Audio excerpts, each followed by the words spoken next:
Баршаңызға сәлем. Бүгін бір басқаннан атылмайтын компотты жабудың әдісімен бөлісетін боламын. Қысты күні рахаттанып ішетін, өте дәмді шығатын, мінекей әртүрлі жеміс жидектерден ассорти компот дайындайтын боламыз.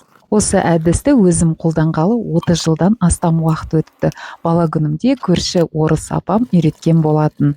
Енді бүгін сіздермен бөлісіп отырмын. Толық нұсқасы YouTube каналымда, сондықтан парақшама тіркеліп, YouTube каналыма тіркеліп, қазақ тіліндегі арналардың дамуына өз үлесіңізді қосып, менімен бірге қысқа қазірден бастап қамданып, өте дәмді компот басуды үйреніңіз. Сонымен қатар банка жабудың әртүрлі қыр-сырымен бөлісетін боламын, және банка жабуға арналған әртүрлі құралдардың түрлерін көрсететін боламын.